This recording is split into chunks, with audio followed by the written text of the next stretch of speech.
Baiklah, Assalamualaikum warahmatullahi wabarakatuh. Apa kabar semuanya?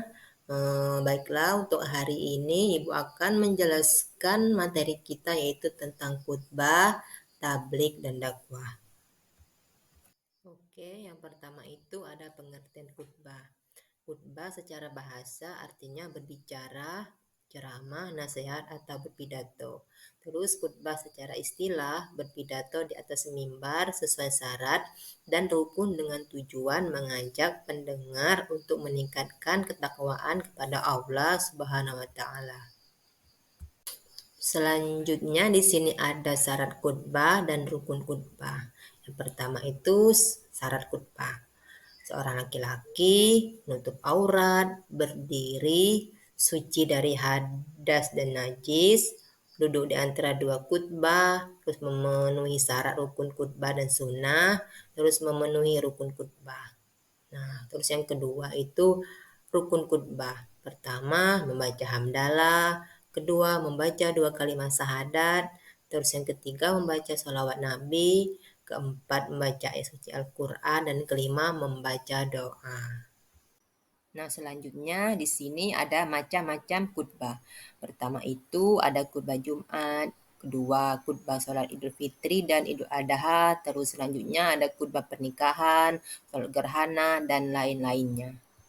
Nah, baik, selanjutnya di sini ada pengertian tabligh. Tabligh merupakan bagian dari sistem dakwah Islam.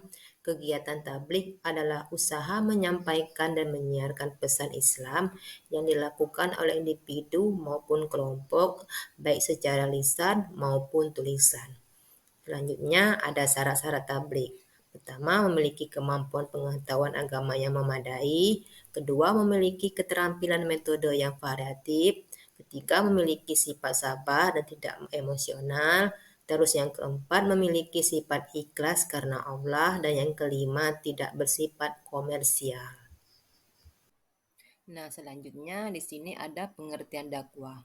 Dakwah adalah suatu proses penyampaian, ajakan, atau seruan kepada orang lain atau kepada masyarakat agar mau memeluk, mempelajari, dan mengamalkan ajaran agama secara sadar sehingga membangkitkan dan mengembalikan potensi fitri orang itu dan dapat hidup bahagia di dunia dan di akhirat. Syarat-syarat dakwah. Dakwah dilakukan oleh umat Islam yang memiliki ilmu pengetahuan agama Islam yang memadai, terus menggunakan metode yang menarik, mengajak dan merangkul, terus dakwah dilakukan terus-menerus sabar, ikhlas dan tawakal kepada Allah Subhanahu wa taala. Nah, di sini ada persamaan khutbah, tabligh dan dakwah. Nah, di sini sama-sama kegiatannya itu menyampaikan ajaran Islam. Terus kegiatannya membutuhkan keteladanan bagi pelakunya. Terus kemudian memperoleh jaminan keberuntungan bagi pelakunya. Terus ada sumber materinya dari Al-Quran dan hadis. Perbedaan khutbah, tabligh, dan dakwah. Khutbah dilakukan oleh orang laki-laki, sedangkan tabligh dan dakwah boleh dilakukan oleh laki-laki ataupun perempuan. Nah, khutbah terikat rukun, sedangkan tabligh dan dakwah tidak ada rukun. Nah, khutbah dilakukan di atas mimbar, sementara tabligh dan dakwah boleh menggunakan mimbar ataupun tidak. Pelaksanaan khutbah terikat dengan ibadah yang lain, sementara pelaksanaan tabligh dan dakwah tidak terikat dengan ibadah tertentu. Nah, sifatnya itu fleksibel.